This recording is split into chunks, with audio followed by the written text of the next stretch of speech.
Hola, buenos días chicos, ¿qué tal? Aquí estamos para nuestra semanita cortita.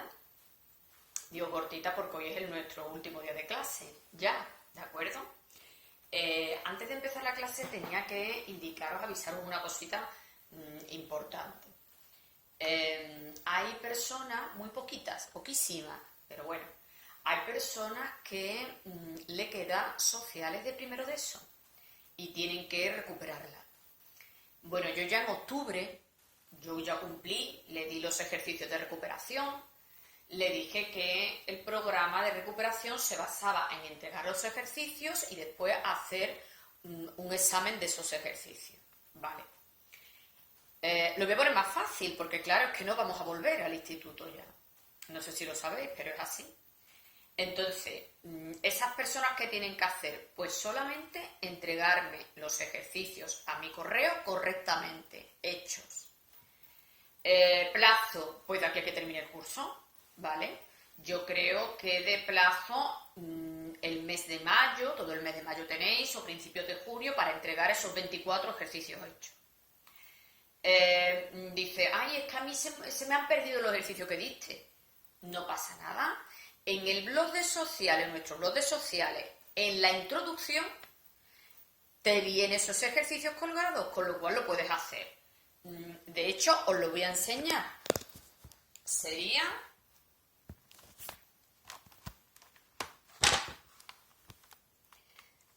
Un momentito. Serían estos ejercicios que incluso te pongo un blog por si tú quieres utilizar teoría para hacer esos ejercicios que tienes que entregar correctamente, si quieres aprobar primero de eso, si no, no puedes aprobarlo. Vale, de acuerdo.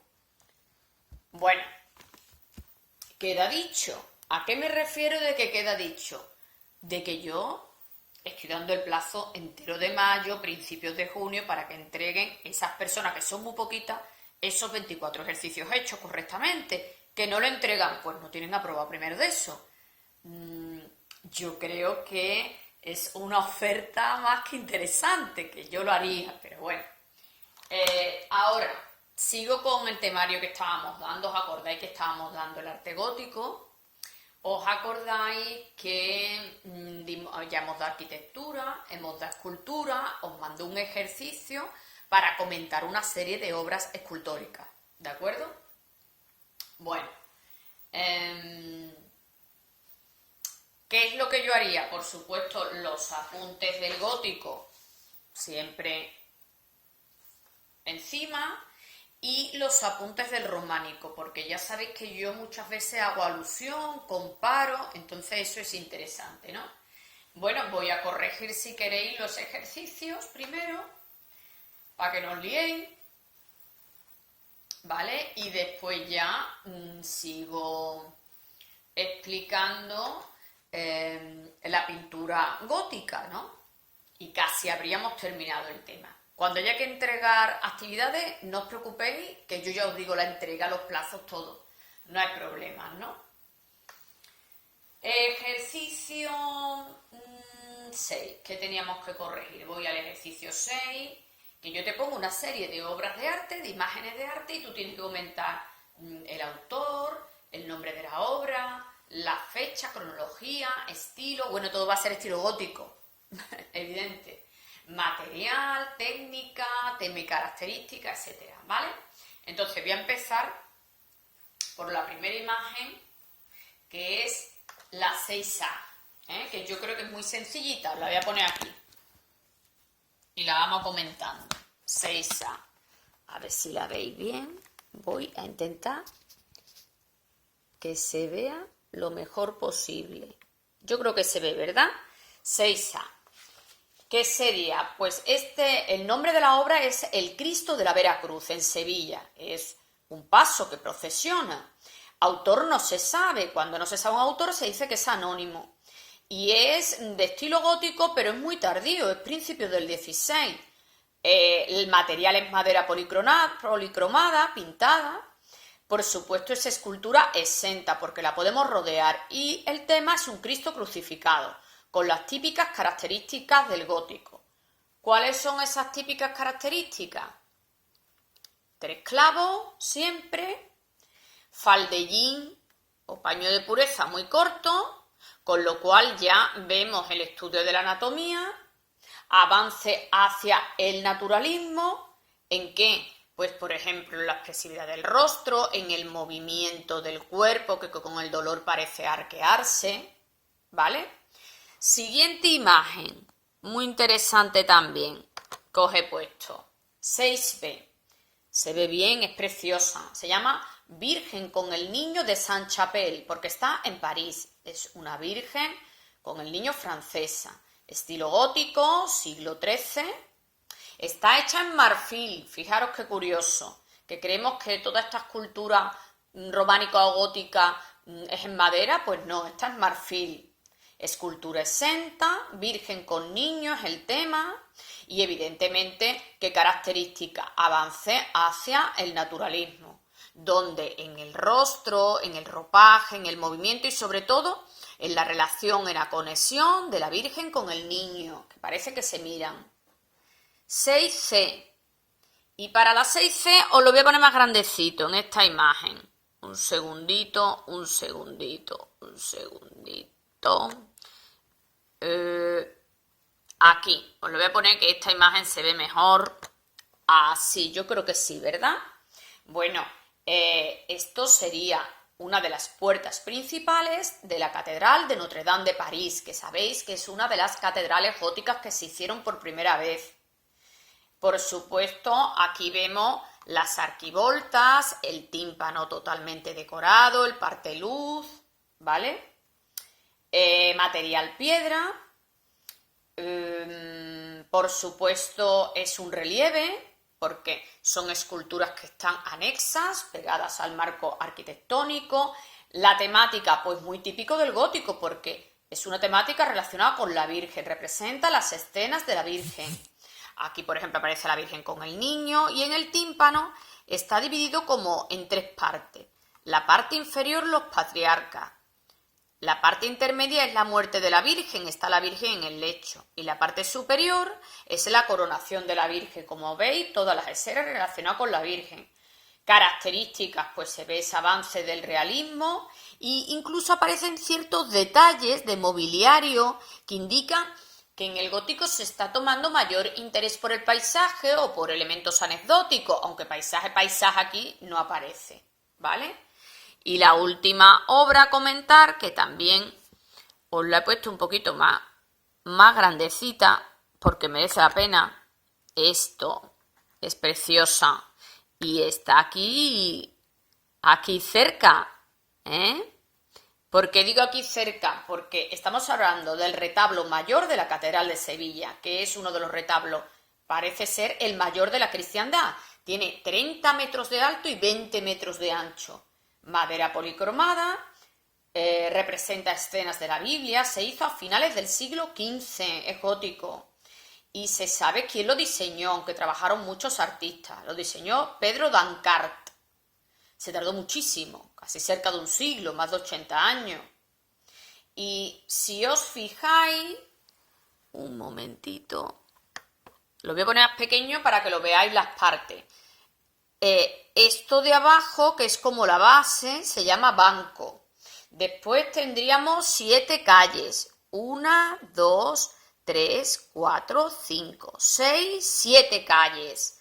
Ya sabéis que cuando hablamos de 7 calles nos estamos refiriendo a las divisiones verticales.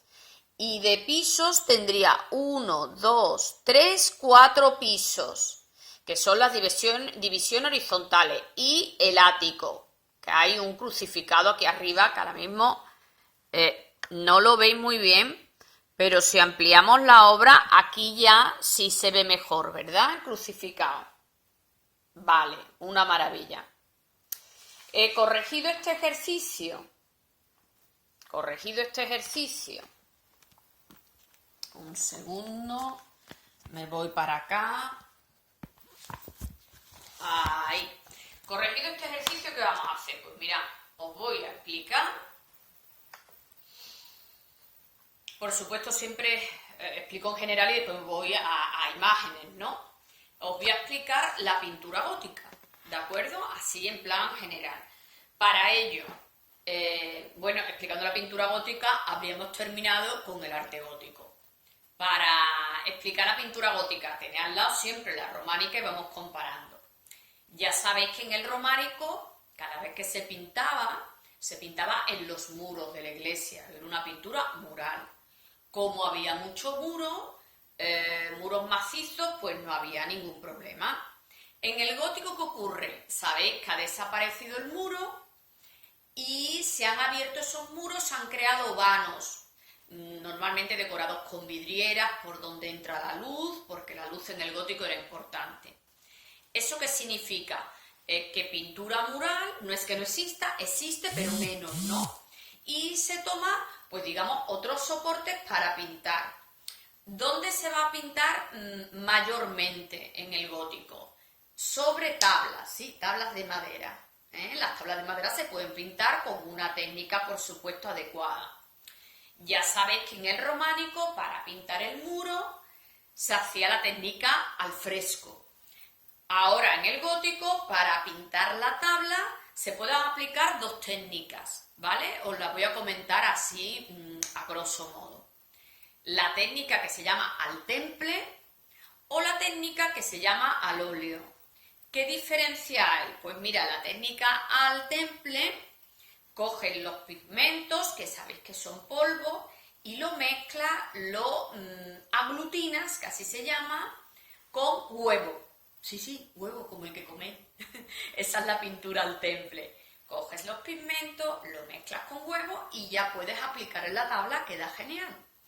O la técnica al óleo, coges los pigmentos, que son polvitos, y lo mezclas, lo aglutinas, esta vez con aceite, que puedes pintar. Las dos técnicas son válidas para pintar sobre tabla y ambas se aplicaban en el gótico, ¿no? ¿Qué más cosas? Bueno, esas tablas, y os voy a poner imágenes, esas, tablas que se puede aplicar una técnica a otro, a veces se ensamblan, se unen. Os lo voy a explicar. Seguro que viendo esto lo entendéis. Os voy a explicar cómo se ensamblan o se unen. Aquí tiene unas tablas góticas, una y dos, y que se han unido, se han ensamblado por una especie como de bisagras pequeñitas, como las bisagras que tienen las puertas. Hombre, pero esas bisagras son más pequeñitas, más delicadas, claro. Que hay dos tablas unidas, se llama díptico, de dos tablas. Imaginad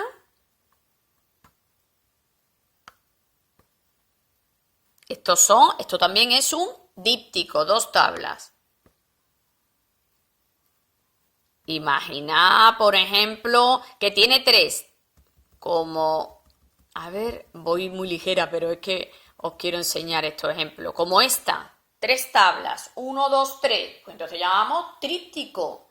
Imaginaros que tiene ensamblada, unida, pues un montón de tablas, como esto, 1, 2, 3, 4, 5, imaginaros cuántas tablas unidas, pues se llama políptico. ¿Qué ocurre?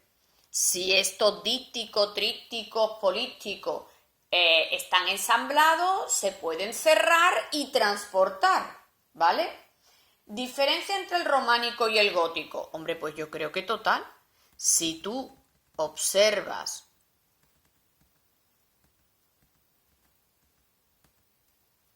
esto, os voy a poner esta obra, ¿vale? Esta obra, por ejemplo, bueno, esto no tiene nada que ver con el románico. ¿Por qué? Pues le ocurre lo mismo que le ocurría a la escultura gótica. Hay un avance hacia el naturalismo, realismo impresionante. Dice, ¿dónde? Hombre, en los ropajes, imaginaros, en la conexión de la figura, en la expresividad. Mirar qué rostros tan expresivos, ¿no? Y cuando digo naturalismo no solamente en la figura, también en los detalles. Mirad, por ejemplo, mirar qué detalle de esta pintura, cómo capta incluso la lágrima que se desprende, por el dolor. Es impresionante. O, por ejemplo, mirar esta obra Aquí, mirar qué cantidad de detalles con la minuciosidad que capta esos detalles. Mirar qué detalle. Este es el fondo, estos son detallitos. Fijaros de esta pintura, para que veáis que es muy importante estos elementos secundarios, ¿no? Ese detallismo, esa minuciosidad que a veces es simbólica. Y, por supuesto, las figuras captadas con gran volumen. La luz normalmente clara, los colores muy intensos, muy brillantes. Los fondos, pues puede haber diferentes fondos, por ejemplo. A veces los fondos son como esta pintura, eran dorados, imitando, no sé si os acordáis, los mosaicos bizantinos que dimos. Otras veces los fondos son realistas y se intenta captar la naturaleza, el paisaje, que empieza a tomar muchísima importancia ahora. O incluso había una moda en Flandes me estoy refiriendo a la zona de los Países Bajos, en Brujas y demás, que era representar escenas en la intimidad de las alcobas, en la intimidad de las habitaciones, ¿no? De las viviendas flamencas. Bueno, estas serían las características más típicas de la pintura gótica. Y ahora voy a pasar a hablar de las escuelas más importantes de esa pintura gótica. Para ello, para que quede claro esas escuelas. Sé que es un poquito complicado. Estas características que os he hablado son características un poco que podéis aplicar a toda la pintura gótica. Lo del realismo en la figura, los detalles minuciosos, simbólicos, los colores intensos, la luz clara, el volumen de la figura, los diferentes fondos que pueda haber. Esto lo puedo aplicar a cualquier pintura. Ahora, dentro de la pintura gótica, escuelas importantes, pues lo voy a enseñar aquí. Te puedes encontrar en el siglo XIV domina Italia y dentro de Italia dos ciudades. Florencia con un pintor muy importante, Giotto, y Siena con un pintor muy importante, Simone Martini. Siglo XV, pues en el siglo XV destaca Flandes, la escuela flamenca, con dos artistas importantes, Van Eyck y el Bosco. ¿De acuerdo? Muy bien. Por aquí. Bueno, os voy a señalar de estos artistas, de estas escuelas, lo fundamental de esas escuelas y 2 o 3 ejemplos y habríamos terminado la pintura gótica, ¿de acuerdo? Entonces, vamos a ver. Por ejemplo, de la escuela italiana, me voy a ir a Florencia y os voy a señalar, vamos a ver una obra de Giotto, que es el artista, el pintor fundamental de Florencia en el siglo XIV. ¿Qué es lo característico? Bueno, sus paisajes, fijaros que pueden ser al aire libre o en el interior y sobre todo la importancia que da a la figura humana, el volumen de sus figuras humanas. En el caso de Siena, aquí tenéis Simone Martini y una de sus obras fundamentales, la Anunciación. ¿Y qué es lo más importante? Esos fondos dorados que representa. De la pintura flamenca, ¿a quién vamos a destacar? Me voy a centrar en esta obra, El matrimonio Arnolfini de Van Eyck. Eran 2 hermanos, aunque que trabajaban, parece ser conjuntamente, aunque el más importante era Juan Van Eyck. Y esta obra, Matrimonio Arnolfini, ¿qué es lo más destacable? El realismo impresionante y la cantidad de detalles que encierra. O, por ejemplo, el Bosco, que está dentro de la escuela flamenca, os lo voy a enseñar, que es muy curioso porque raya una imaginación, una fantasía, parece representar un mundo de sueños, fijaros qué detalle. A veces un mundo que que parece carecer de sentido. Bueno, dicho esto, ¿qué deberes vais a hacer para el próximo día? Que no me lo tenéis que entregar. Cuando vosotros lo vais haciendo, yo ya os diré que tenéis que entregar. Vamos a ver. Ay, que me he ido de la página. No pasa nada. Me voy otra vez a la página. Del ejercicio 6, que os acordáis que hemos hecho algunos, pues vamos a hacer los que nos quedan. Que es 6E, 6F y 6G. Y vais a hacer el ejercicio 7, que va solo de este cuadro del matrimonio Arnolfini, donde tenéis que investigar, mirar en internet y buscarme una serie de datos. ¿Qué datos? Pues nombre del autor, nombre de la obra, material, técnica, cronología, museo, que eso lo encontré en cualquier página. Y después me gustaría que me buscarais los detalles simbólicos que esconden este cuadro, que es un verdadero misterio. ¿Vale? Bueno, como digo, yo todavía no quiero que me lo entreguéis. Cuando ya hemos terminado todo este tema, entonces ya me entregaréis actividades que yo ya os diré el plazo, vosotros relajaros. Pero esta feria, pues hacer estos ejercicios. Venga, adiós.